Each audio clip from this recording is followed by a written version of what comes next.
আজকে আমরা আলোচনা করব পরিচ্ছেদ 33 নিয়ে আমরা আলোচনা করব। পরিচ্ছেদ 33 মানে হচ্ছে উদ্দেশ্য এবং বিধেয়। উদ্দেশ্য এবং বিধেয় যেটা সেটা আমরা আগেও আলোচনা করেছি, এখানে নতুন করে কোনো আলোচনা করা নাই।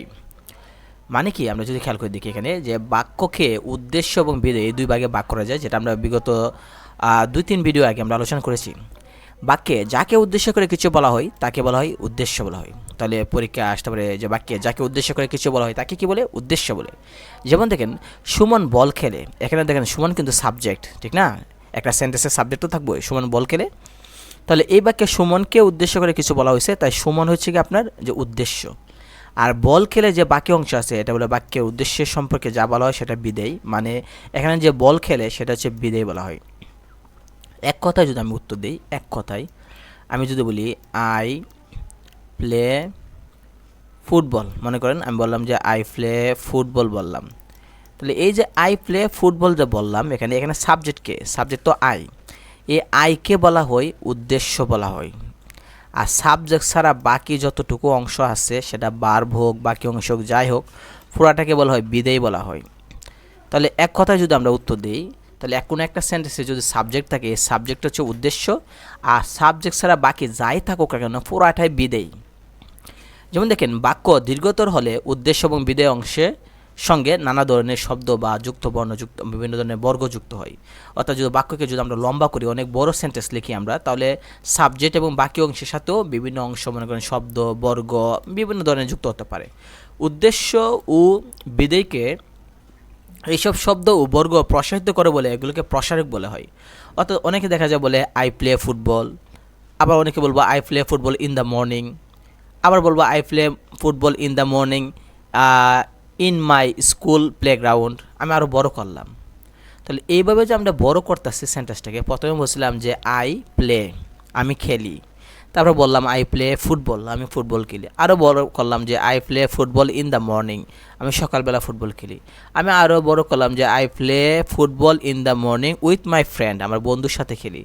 এইভাবে যে আমরা বড় করতেছি ওইটাই বলতেছি যে এইভাবে বড় করাটাকে বলে প্রসারক, প্রসারণ করতেছি। বড় করাটাকে কি বলা হয়? প্রসারক বলে, মানে প্রসারণ করা।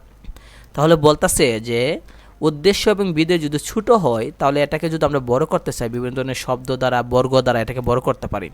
এই শব্দ এবং বর্গ কি করে বাক্যটাকে আরও বড় করে, মানে কি প্রসারিত করে দীর্ঘ করে, এই কারণে এগুলোর নাম দেওয়া আছে প্রসারক।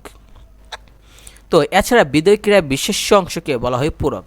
বলতেছে যে বিধেয় ক্রিয়ার অর্থাৎ বিধেয় যে অর্থাৎ বাকি অংশে সাবজেক্ট ছাড়া যে বাকি অংশ আছে এখানে হচ্ছে বিধেয় বলতেছে বিধেয় ক্রিয়ার বিশেষ্য অংশকে বলা হয় পূরক বলা হয়। তাহলে যে বিধেয় ক্রিয়ার যে বিশেষ্য অংশ আছে সেটাকে বলে পূরক বলা হয়। পরীক্ষা আসতে পারে যে বিধেয় ক্রিয়ার বিশেষ অংশকে কি বলে, আমরা বলবো পূরক। যেমন দেখেন সেলিম সাহেবের ছেলে সুমন গাছতলায় বসে বই পড়ছে, এখানে সাবজেক্ট কেটা?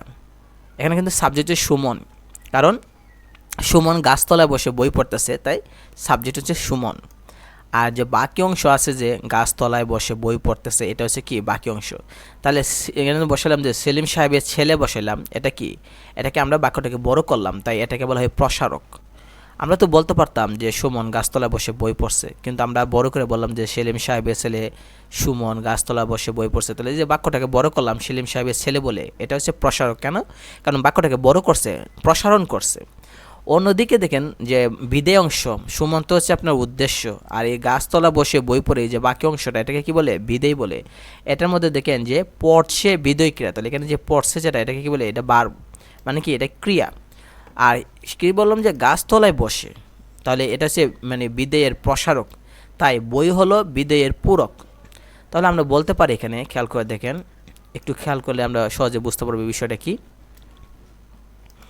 বলতেছে যে সুমন যেটা সেটা তো সাবজেক্ট মানে উদ্দেশ্য, আর এই যে গাছতলা বসে বই পড়ছে কথাটা বললো, গাছতলা বসে বই পড়তেছে এই অংশটা হচ্ছে কি আপনার, এই অংশটাকে বলা হয় বিধেয় অংশ।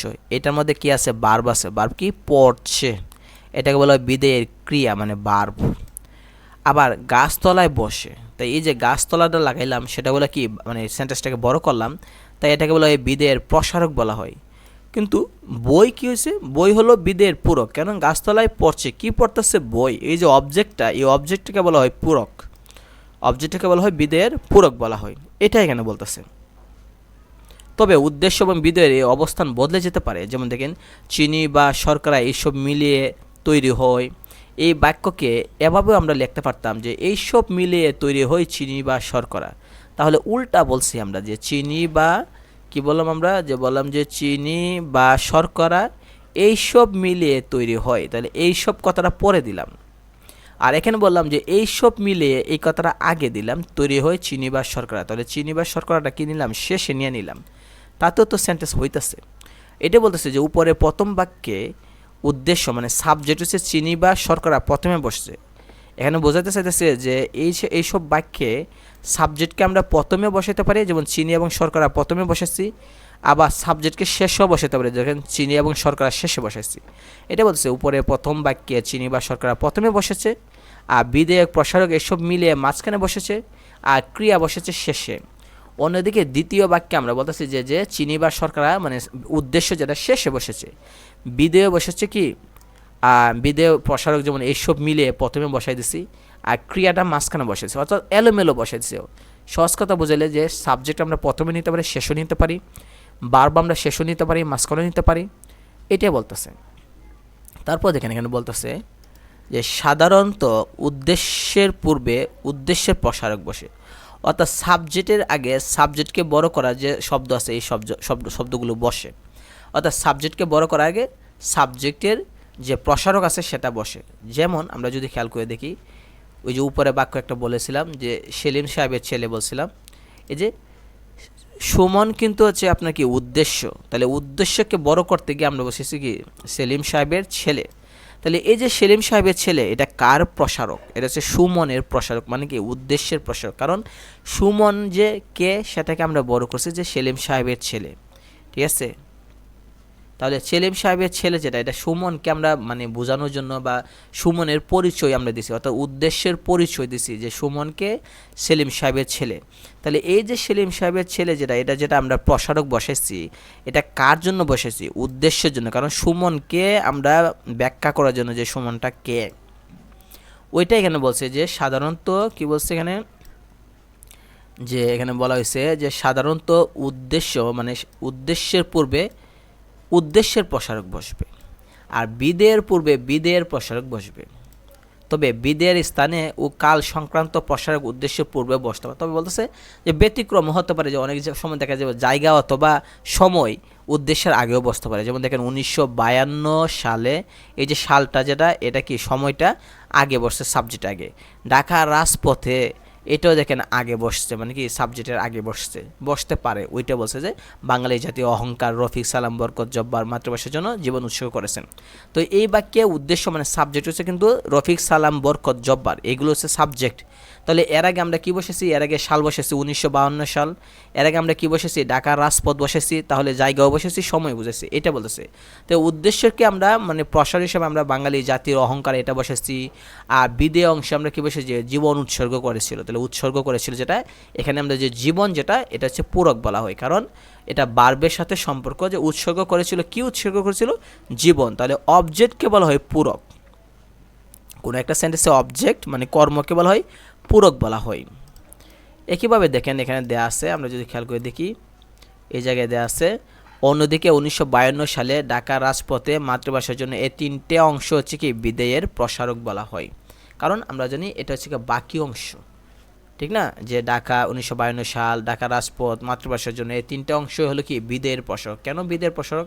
আমরা যদি এটা এভাবে বলতাম, জায়গায় আমরা সেন্টেন্সটা যদি এখানে বলছে সেন্টেন্সটা যে 1952 সালে ঢাকার রাজপথে বাঙালি জাতীয় অহংকার, এই যে 1952 সালে ঢাকা রাজপথে, এই কথাটা যদি না বলে আমরা এমনি বলতাম যে রফিক সালাম বরকত জব্বার মাতৃভাষার জন্য জীবন উৎসর্গ করেছিলেন 1952 সালে ঢাকার রাজপথে, তারা বাঙালি জাতির অহংকার।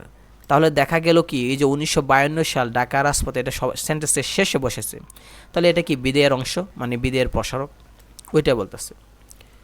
তো আমরা পরবর্তীতে আমরা আলোচনা করব পরিচ্ছেদ 34, যেটা হচ্ছে সিম্পল কমপ্লেক্স কম্পাউন্ড মানে সরল জটিল এবং যৌগিক বাক্য নিয়ে আমরা আলোচনা করব।